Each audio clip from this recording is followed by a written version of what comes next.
მოგესალმებით ძვირფასო ტელემოყურებლებო, ჩვენ ვართ სტუდიაში გზაგასაყართან და ჩვენი დღევანდელი გადაცემა ეძღვნება კვლავ ციკლს, გადაცემათა ციკლს ბიბლიური გზაჯვარედინები.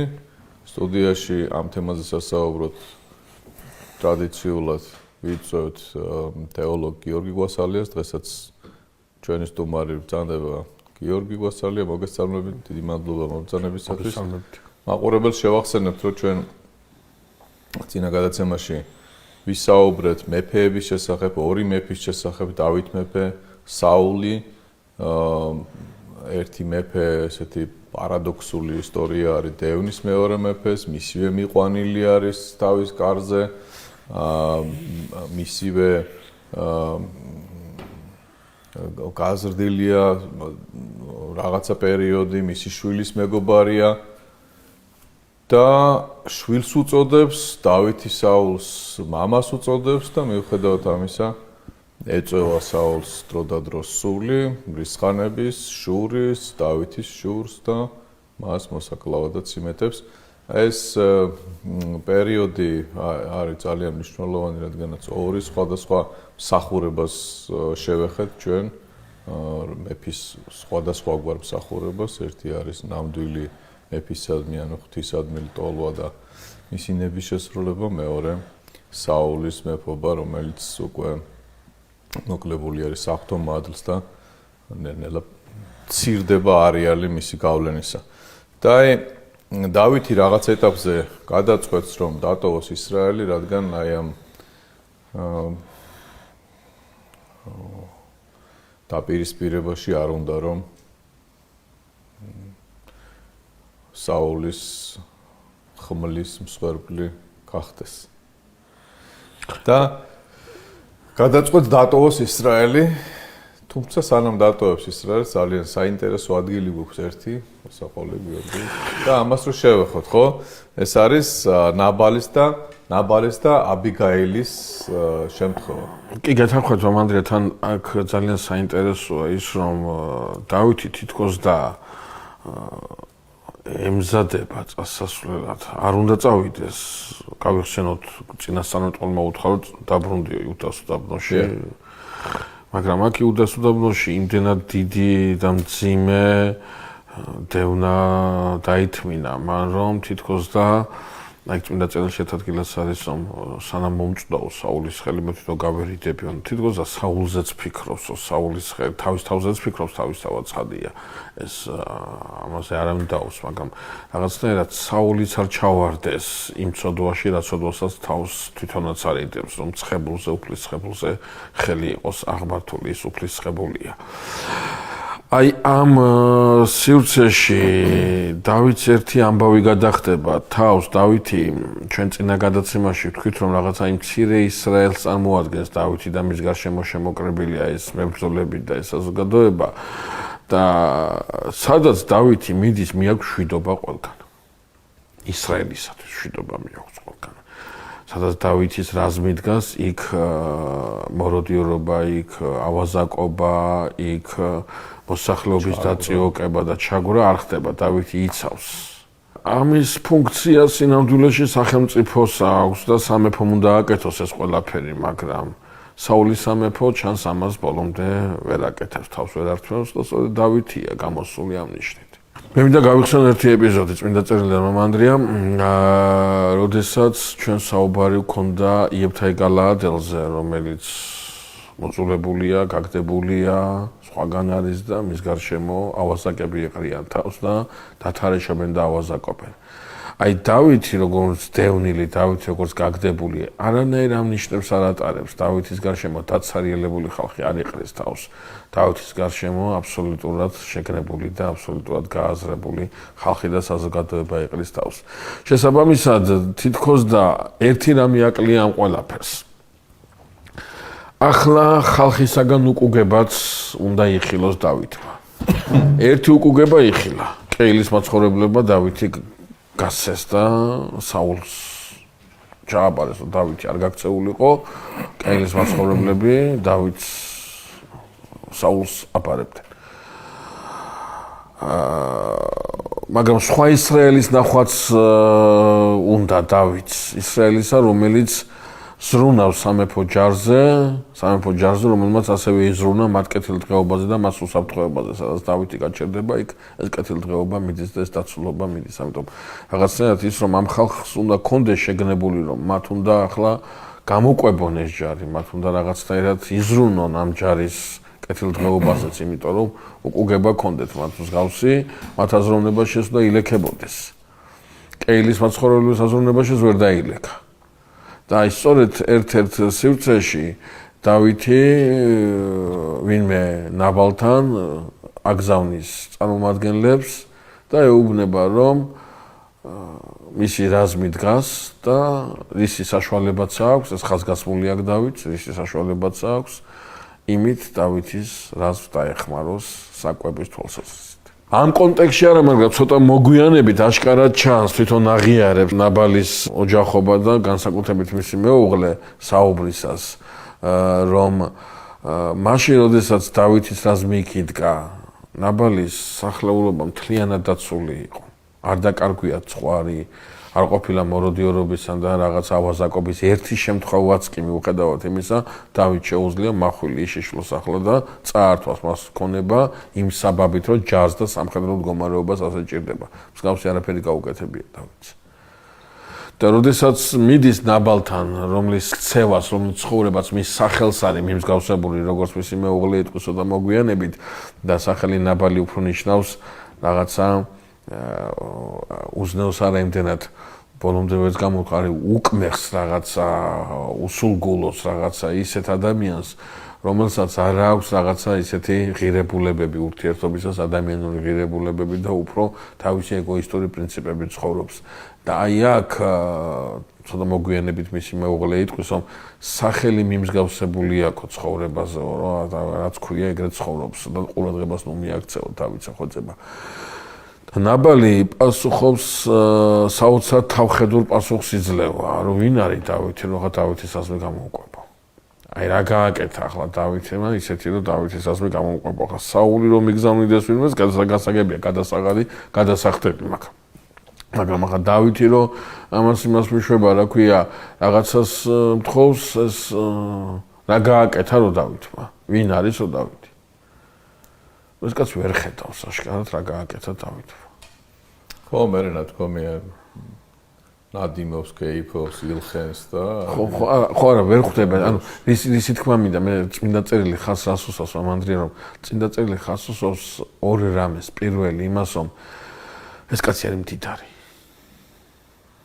და დავითი ხედავს რა საშიშროება ჩდება საზოგადოებაში როდესაც მდიდარს არ აქვს საზოგადოებრივი ხედვა და თავისი პირად ეგოისტურ მიზნებშია ჩაძირული და მისი ქონება ეს არის მხოლოდ მისი გართობის და მისი ასე ვთქვათ ტფობის საშუალება და მეტი არაფერი. დავითი უყურებს იმას რომ დავითმა უნდა დაინახოს ყოველ შემთხვევაში ის რომ სიმდიდრეს წყარო აქვს თავისი და ამ წყაროს გათვალისწინება უნდა და ამ წყაროს მსახურება უნდა. და ნაბალი ამას ვერ ხედავს.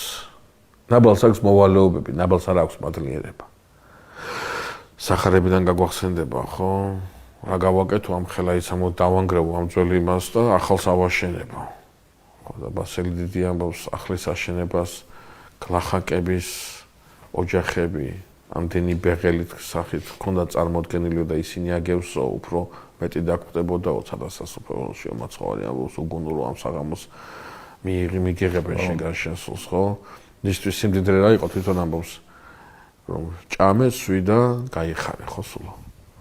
წყაროს არ იმაზე არ აქვს სიმდიდრეს არ ეწინააღმდეგება წმინდა წელი და ქრისტიანობა არ უმხედრდება სიმდიდრეს. მაგრამ სიმდიდრისაგან მოსულ დაბაბავებას, სიმდიდრისაგან მოსულ ამბარტავნებას აი ამაზე აფრთხილებს. აი დავითი ნაბალში აშკარად ხედავს იმ ადამიანს, რომელსაც გაუგებარია მისი სოციალური სტატუსის მნიშვნელობა. და გაუგებარია დავითთან მისი ურთიერთობა, დავითი ამ პასუხს გაიგებს ძალიან შეურაცხყოფილად იცნობს თავს და თავისი რაზმის წარმომადგენლებს უბრძანებს, ყველა მაიღოს მახვილი და გაეშურონ იმისათვის რომ ძაღლიც კი არ უნდა დატოვონ ცოცხალი და დაიფიცებს ამას ხოთაშორის დავითი. ფიცის ქვეშ არის დავითი, რომ ძაღლსაც კი არ დატოვებს ცოცხალს, ძალიან გაბრაზებული და ძალიან განრისხებული მიდის დავითი. ეს ცოტა არ იყოს დავითს არ შეფერის ხო რაღაც ასეთ დავითს. მე ფილისტიმელთა ქვეყანაშიც მათი რაზმების მოქმედებაც ისეთია, რომ ძნელად უკავშირებ დავითს. ხო, მაგრამ აი სწორედ ეს მინდოდა მე თქვა. დაუნდობელი ისენი. ხო და აი გახსოვთ ჩვენ თავით ვთქვით, ესეთი დაუნდობელი დავითი ხდება მაშინ, როდესაც აი აქ ამ უფლის ერში ზეციერი მამის საცხოვში აი ასეთ არამართებულ და ასეთ ავადმყოფურ გამოვლენას ხედავს. იმ დროს დავითი იცვლება. ის მშვიდი დავითი, ის ატირებული დავითი, ის ქნარზე მგალობელი დავითი აღარ არის. რო ვერ გააჩერებ და შეხედვაც კი რო შეგეშინდება, აი ესეთი დავითი ხდება. რატომ? იმიტომ რომ ისი მოქმედების სივრცე უკავშირდება არა პირად ინტერესებს, არამედ საღვთო ერში ასეთი რამე არ უნდა ხდებოდეს. საღვთო ერის წინააღმდეგ ასეთი გალაშქრება არ უნდა ხდებოდეს. ამით მოქმედებს დავითის მოქმედების პრინციპი, ეს არის სწორედ. ახლა არ ვიცი რას მივაწეროთ. ამბავი ალბათ უწყლისა საღვთო განგებულებას რომელსაც მე თვითონ აღიარებს დავითი და მადლობას ეტყვის ღმერთს რომ უბრალო სისხლი არ დააღურავინა. მისი მეუღლე, ნაბალის მეუღლე აბიგაილი, რომელიც საკმაოდ შეგნებული ადამიანი ჩანს, მას მოახსენებენ. ნაბალის პასუხს, რა პასუხი გაუგზავნა მისმა ქმარმა დავითს და ასევე შეგნებული მსახურები აბიგაილს ეტყვიან. ახლა კი იზოლნეო შენზე და შენს ოჯახზე. თვითონ ხვდებიან მათ მარიციან დავითი ახლა მახვილით მოდის თუმცა ხვდებიან რომ ეს უზრდელობა და თავხედობა რაც ამ კაცმა გამოიჩინა უპასუხოდ არ დარჩება და არც უნდა დარჩეს. და აბიგაილიც მიხვდება, ბოლომდე მიხვდება რა მძიმე მდგომარეობაშია მოქცეული მისი ოჯახი და ისე რომ ქმარს არ გააგებინებს ეს ძალიან დიდი სითამამია. ისე რომ თავის ქმარს არ გააგებინებს თავის ოჯახზე, თავის ქმრის ოჯახზე დაიწყებს რუნვას, აღჭურავს გარკვეულ სურსაც მოიმარაგებს და მსახურებს წინ წაიმზღვარებს და ეტყვის რომ წავიდნენ წინ და თვითონაც მეყვება რომ დავითს ასე ვთქვათ მიუთითოს იმაზე რომ ეს არ არის ის დამოკიდებულება, რა დამოკიდებულებაც ისრაელიანებს აქვს დავითისადმი. ეს არის მისი ქმრის თავხედობა, კერძო გამოხატულება ამოზრდელობისა, რაც დავითმა უნდა, ასე ვთქვათ, არ მოკითხოს უდანაშაულო ნაბალის ოჯახის უდანაშაულო წევრებს. ლაკ გარდა იმისა, რომ ნაბალის ცოლის ესეთი შემართება ჩანს და შეუპოვრობა, ხო, აქ ჩანს თავად ნაბალის დაუდევრობებიც, იმიტომ რომ ეს არ არის ერთი დღის შედეგი, რომ ცოლი ადგა და მის უკითხავად ხდება დავითს. საკმაოდ სარისკო და ესეთი პოლიტიკური თემა არის უკვე ესა და რაღაც ესე შეიძლება წარმოიდგინო, რომ უკვე არაერთხელ დაუშვია შეცდომა ნაბალს, რომელსაც არ ეთანხმება აბიგაილის მეუღლე. და აი ამჯერად უკვე ისეთი შეცდომა დაუშვა, რომ ემუქრება ოჯახს საფრთხე და იღებს გადაწყვეტილებას. და მერეც ჩანს, რომ ნასვამი იყო და იმ დღეს არაფერი აღარ უთხრაო და მეორე დღეს უთხრაო ყველაფერი. ანუ ამ კაცს რაღაცა გარკვეული თავისი ცხოვრების წესი აქვს, რომელსაც დიდი სიამოვნებით შეცვლიდა მეუღლე, მაგრამ არ ახერხებს, იმიტომ რომ უკვე აღარ ახერხებს და მოქმედებს დამოუკიდებლად. აქ საინტერესო არის სწორედ კეთილგონიერება ამ ქალისა. რასაც დაუფასებს დავითი. რასაც დაუფასებს დავითი თავისთავად ცხადია, მაგრამ თვითონ აი ამ ძიმე სივრცეში, რომლის თავიც არის ნაბალი, ღმერთი როგორ არტოვებს კეთილგონიერს უყურადღებოდ და სწორედ მას გამოიყენებს ხოლმე თავისი განგებულების რეალიზებისათვის. წესით აბიგაილმა თქვენ აბსოლუტურად მართებულად სწორედ უნდა მოიქცეს როგორც აქამდე იქცეოდა. მოითმინოს და რაღაცა იმას აკნას, ხო? არა, აბიგაილი ახლა იღებს გადაწყვეტილებას, რაღაცა გააკეთოს ქმრის გარეშეც. და მიდის დავითთან შესახვედრად. არ უთხრაო თავის ხმას, იმიტომ რომ თვალი იყო. მაგრამ მეორე დღეს გაიგებს მისი ქმარი. და აბიგაილს პასუხს ვერ მოსთხოვს. ჩაიკეტება თავის თავში, ქვასავით გახტავა ეს კაცი. და ბოლოს 10-20 დღის შემდგომ აი ამ დარდს გადაყვება. ის დარდს გადაყვება ძალიან საინტერესოა ეს. ცოლმა რომ ასეთი ნაბიჯი გადადგა, თუ დავითს რომ მაინც მისი ქონებიდან წილი მიუვიდა და საზრდო მიუვიდა. თუ ინანა რო თავი თვითონ ვერ მიხვდა ამას. აი ეს ინანა არ ამგონია, მამანდრე ვინაიდან ჯერ არ მეც არ ამგონია, როგორც ვარიანტი. ხო, იმიტომ რომ სინანულს შვება და სიხარული მოაქვს ადამიანთან. ამას კი გული გაუქვავდა. ჩაიკეტა. გული გაუქვავდაო ხო? ჩაიკეტა თავის იმაში, გაქვავდაო კაცი, ესე იგი ძალიან შეურაცხყოფილი. აი, დავით იყო ახლა მეორე შეურაცხყოფილი ყავს აქ დაბალის სახით, ხო? რამე იყო შეურაცხყოფად ეს არის ამით. ხო, აი რამე იყო შეურაცხყოფად. ჩანს მისთვის არის გაუგებარი. მისი მეუღლის მოქმედება. დავუკითხავთ რომ წავიდა. და ის ჩათვალა საჭიროდ, რაც საჭიროდ თავად არ ჩათვალა, როდესაც დავითმა მას პატივისა და კაცები გაუგზავნა. ანუ მისი სოციალური სტატუსი აბსოლუტურად დამსხვრეული. არაფერი აღარ დარჩა ნაბალს სიმდიდრის გარდა. და ეს სიმდიდრე მას ამ ღირსებას ვერ აღუდგენს ვერა. ხო შეიძლება თავის სულს მოკითხოს.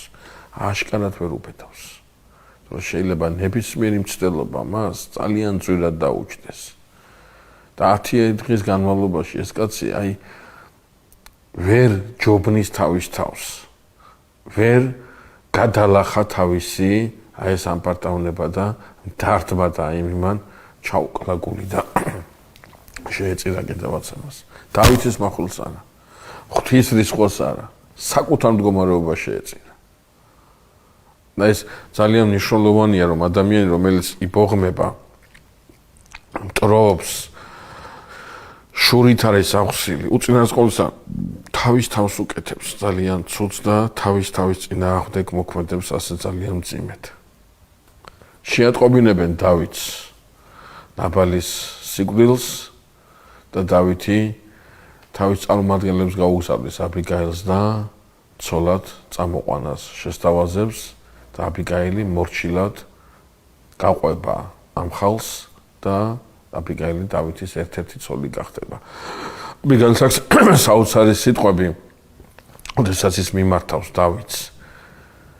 ჩანს დავითს აბიგაილი მარტო თავისი მშვენიერების გამო არა, აბიგაილის სული იცნო დავითმა იმ სიტყვებიდან გამომდინარე რა. დავითს ორი ცოლი ყავს ამ დროს. ხო, ამ დროს დავითს ეზრეყელელი ქალი ყავს, ეზრეყელის სულიდან და საულის ქალიშვილი, ოღონდ მეორე ქალიშვილი, პირველი ქალიშვილი საულმა გაათხოვა ვიღაცაზე, სხვაზე. ჩვენ ამ ქალიშვილს კიდე გავიხსენებთ ამ გათხოვებას, ამ შეურაცხყოფას კიდე გავიხსენებთ. და დავითი სწორედ აი ახლა იძულებულია ვეღარ გაჩერდეს ისრაელში და დგება და ტოვებს თავის სამშობლოს და მიდის ყველაზე მოულოდნელი მიმართულებით მიდის ფილისტიმელებთან, ისნათთან, რომელისაგანაც ომი უკვე აი ძალიან ისე სამწუხაროდ ფაზაშია შესული, რომ არავის ეჭვია ეპარება, რომ უკვე ფილისტიმელებთან ღია სამხედრო დაპირისპირება დაიწყება. რატო არ წავიდა მოაბში? სადაც თავის მშობლები ყავს მეფისათვის ჩაბარებული. რატო არ წავიდა ედომში? რატო არ ჩავიდა მიდიამში? ან და საერთოდ რატო არ მიდის ეგვიპტეში, რომელიც ცნობილია ისრაელის სამეფოს ისტორიაში, როგორც თავშესაფარი დევნილებისა, იუდეიდან დევნილებისა. არ ვიცი, მაგრამ ალბათ ფილისტიმელებში წასვლა უფრო დაიფარავდა მას საულისაგან. საქმე ისაც კი თავისთავად ცხადია, არის ეს დეტალი საულისაგან უფრო დაიფარავდა, მაგრამ დავითი აშკარად მიდის ისრაელის მტერთან. თავშესაფარს ეძებს აშკარად აქ. მოდი გავიხსენოთ ერთი წუთით მსაჯული სამსონი, რომელიც სწორედ ფილისტიმელებთან ჩადის, საქორწილოდ ფილისტიმელებთან ჩადის, დროის ატარებლად, სულ ფილისტიმელებთან ჩადის, ისრაელის მტერთან ჩადის. ამ მტერთან ეძებს რაღაცას ისეც, ამათ შეიძლება ზედაპირული შეხედვით შვების აზრებდა ჩადისო, აი მშობლებსაც არ ესმით, ხო? დეუბნებია სამსონს წინა დაუცველთაგან რო არ მოიყვანოთ ცოლი განაშენიანებში ქალი და ილიაო და არ ესმით მის მშობლებს, რატო უნდა ქორწინება ფილისტიმელზე სამსონს? რაღაცა მიზანი აქვს. რატო იქ სწორედ იქ უნდა ავნოს ფილისტიმელებს სამსონმა. დავითი ჩადის ფილისტიმელებთან არა იმიტომ მარტო რომ სიტყვაზე თქვა სხვაგან არ წაესვლება, არამედ დავითი თავის ისრაელს, რომელიც მას დაყვება, ფილისტიმელების შუაგულში მოაქცევს. აი აქ უნდა იყოს დავითი და დავითი, როდესაც ფილისტიმელებთან ჩადის, ვერანაირად ვერ გულისხმობს და წმინდა წიგნში ეს აშკარად ჩანს, რომ დავითი ჩადის იმ ღმერთის იმედით, რომელმა ღმერთმაც დავითი განარიდა საულის מחვილს არაერთგზის. აი ეს იმედი მიყვება მას. ღმერთი ჩაუშვებს მას ფილისტიმელებთან და რატომ ამას ჩვენ ცოტა მოგვიანებით ძალიან საინტერესო კონტექსტში ვნახავთ. საკმაოდ დიდი პატივით მიიღებს გეთის მეფე ანქუში მას რა ქვია დავითს და დავითი საკმაოდ ისე ერთგულ მსახურად მოაჩვენებს თავს ამ მეფეს და ცოტა მოგვიანებით ეტყვის რომ არ არის ის ღირსი მეფის ხატებას უჭრეთდეს ყოველდღიურად მისცეს რამე ქალაქი და იქიდან მოემსახურება მას შორიდანვე მოემსახურება მას ქალაქის ეკელაგი რომელსაც ანქუში გამოუყოფს დავითს და დავითი მთელი ისრაელით თავისი ისრაელით დასახლება სწორედ ამ ტერიტორიაზე ცოტა მოგვიანებით წმინდა წერილი იტყვის რომ ფილისტიმელები ჩასახლდებიან იუდეველთა სოფლებში ისრაელიანთა სოფლებში რომლებიც გაიქცევიან ფილისტიმელთა ჯარებიდან ეს ცოტა მოგვიანებით მაგრამ ყოველ შემთხვევაში დავითმა აი ფილისტიმელ სივრცეში რაღაცა თავისი ეკლესია, ღვთის ეკლესია, უფრო სწორედ ძველი აღთქმის ეკლესია, ისრაელი, მცირე ისრაელი მოაწყო და აქედან დავითი მეშვებოდა რა ქვია, თავს აჩვენებდა ფილისტიმელთა მეფეს. დავითი ლაშქრობს სამხრეთის მიმართულებით სხვადასხვა ტომებს ესხმის თავს, მათ შორის ხაზგასმული ამალეკელები და როდესაც მეფე შეეკითხება ახლა სად დათარეშობდა რა მიმართულებით ქონდა მახვილი მიმართული დავითი იმაშვება რა ქვია მოტანილ ნადავლის საპასუხოდ პასუხობს რა მხარეები დალაშქრა რა ხალხი დალაშქრა და თუ გავადევნებ თვალყურს და თუ აი შემოუწერთ ხო ახლა მსვენელი ძალიან ვარ გადავღალოთ ჩვენი იმებით რა ქვია დაკონკრეტებული საუბრით თუ გავავლებთ იმ რუქაზე იმ სივრცეს შემოუხაზავთ სადაც დავითი დათარეშობდა ნახავთ რომ ეს ის სივრცეა რომელიც ფილისტიმელების მარტო ფილისტიმელების წინააღმდეგ არა ისრაელიანების წინააღმდეგაც საკმაოდ გამოიჩენდნენ ხოლმე თავს ამიტომ დავითის ეს ლაშქრობა ორმაგადმომგებიანია მისთვის ის ერთის მხრივ თავისი ქვეყნის ისრაელის წრებს ანადგურებს და მეორეს მხრივ მეფე ანქუშ აჩვენებს როგორი ერთგულია ის მისი და რამდენად საიმედოა სამხრეთის კარიბჭე გეთის სამეფოსათვის ერთი დეტალია კიდე წმინდა წერილში დაწერილი რომელიც ორნაირად შეიძლება გავიგოთ და ჩვენ მოდი ეს ამასაც მივაქციოთ ყურადღება რომ დავითი არ ტოვებდა კაცს და ქალს ამბის მიმტანს ხო ამაზე ვამბობდი რომ ეს მისი ლაშქრობები იყო ძალიან დაუნდობელი ხო მაგრამ კაცს და ქალის ასე ვთქვათ დაუტევებლობა აქ წმინდა წერილის ენაზე კიდევ ერთ რამეს ნიშნავს ანქუშთან არ მიდის არანაირი ამბავი დავითთან დაკავშირებით აი რაღაცა თვით დავითს რაც უნდა ის ინფორმაციები აქვს გეთის მეფეს აკონტროლებს ამ სივრცეს დავითი ბოლომდე და ჩვენ დავითში ახლა ვხედავთ იმ მეფეს რომელიც ასევე უნდა ზრუნავდეს ინსტიტუციაზე, სახელმწიფო უსაფრთხოებაზე, კონდეს სამსახური, რომელიც ამას ყველაფერს გააკონტროლებს და დავითი აშკარად ამას წარმატებით ახერხებს და ამ უცხო მხარეში მისი გადახვეწა შეიძლება მისი ამ უნარჩვევების დახვეწისათვისაც იყოს დაშვებული, რადგან ცოტა მოგვიანებით ჩვენ ვნახავთ, რომ სწორედ ამ სივრცეში დავითი სამხედრო წვრთნებს დაიწყებს, რაც ასევე მნიშვნელოვანია მისი მომავალი მეფობისათვის, რადგან მთავარი უსენაესი მთავარსარდალი ის უნდა იყოს სწორედ იმ სამეფოში, რომელ სამეფოშიც მას აბრუნებს ღმერთი. გადიოდა დრო და აძაბულობა ისრაელსა და ფილისტიმელებს შორის სულ უფრო მატულობდა. საბოლოოდ დადგა პერიოდი, როდესაც უნდა სამხედრო ღია დაპირისპირება დაიწყოს. წმინდა წერილი ორი მიმართულებით აგრძელებს თხრობას, გვესაუბრება საულზე და გვესაუბრება დავითზე. დავითი რომელიც ფილისტიმელებთან არის და საული რომელიც ფილისტიმელების წინააღმდეგ უნდა გამოვიდეს საბრძოლველად.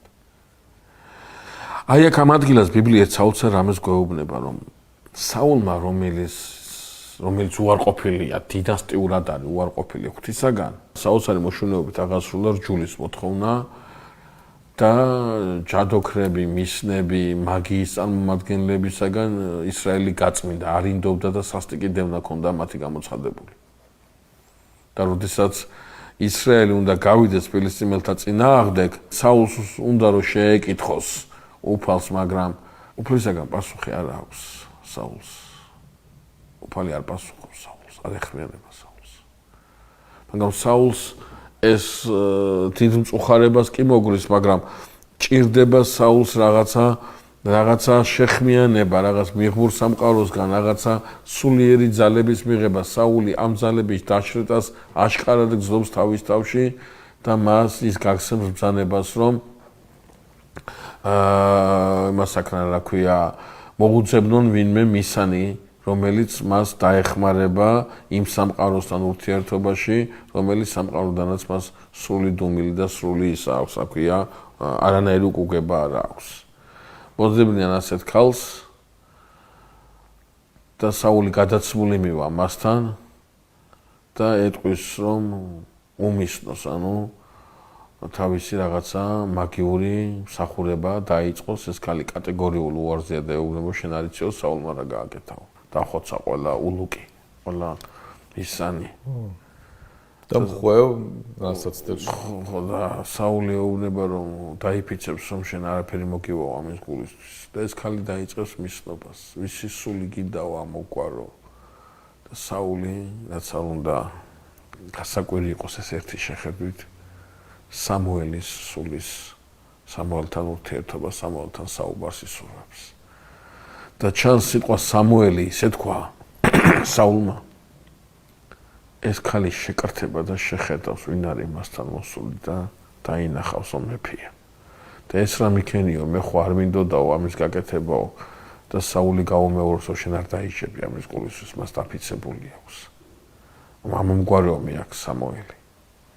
და ეს მისანი ეუბნება, რომ ხედავს რაღაც ფიგურები, სხეულები მოდიან და აი მოვიდა სამუელის და რა იცის, ეს სამუელია და ეს ქალი ეუბნება, სამოსელი ჩუტკეცი მოუპლარდნიეს მას, ანუ ის სამოსელი, რომელთაც ცნობდნენ სამუელს, რომელსაც წლითი წლად ანას აქონდა თავის შვილთან და აცმევდა მას და ეტყობა სამუელს, აი ქონდა უკვე ტრადიციაში, როცა გაიზარდა, დედა აღარ ყავდა, ეს სამოსელი, რაღაცა განსაკუთრებული სამოსელი ყოველთვის ეცვა მას. სამუელი ეუბნება საულს, რატო შემაურვებო? რატო შემაწუხო? საული ეუბნება, ომი მაქვს ფილისტიმელებთან და არავინ მეპასუხებო. საული ცნობს ძალიან იმ სიცარიელეს და იმ სისუსტეს, რომელიც მის ძლევამოსილ ჯარში იგრძნობა.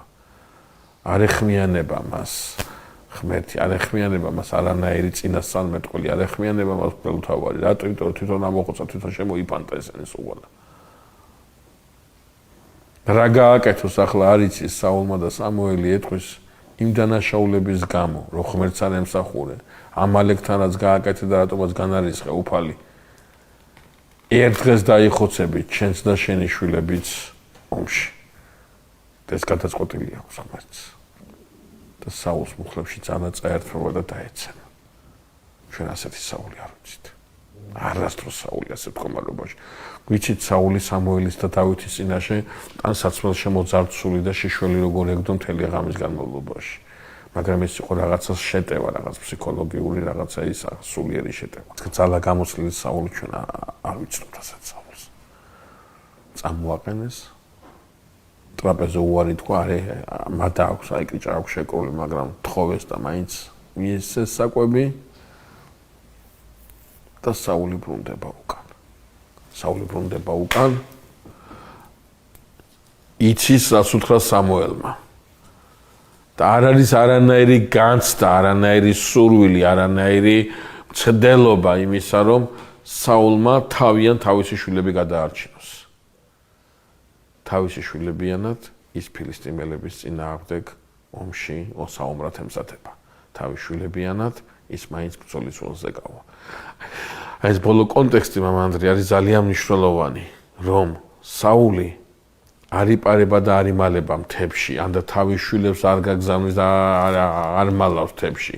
მიუხედავად იმისა, რომ იცის, რა ელოდება, სიკვდილი ელოდება მას ამ ბრძოლისულზე, ის გადის ბრძოლისულზე, ის თავისი ქვეყნის სიკვდილისათვის მაინც მზადაა. მეორე მხრივ რა ხდება ფილისტიმელებთან? ფილისტიმელები ჯარს აგროვებენ და მეფე ანქუშმა მისი ერთ-ერთი უერთგულესი და უმამაცესი მხედართმთავარი დავითი დაიბარა თავისი რაზმით, რომ ისრაელის წინააღმდეგ წასულიყო და დავითი მეფეს ეუბნება, მეფე ანქუშ ეუბნება საოცარ სიტყვებს. ახლა კი განახებ, როგორი ერთგული ვარ შენიო. რაღაცას უმზადებს.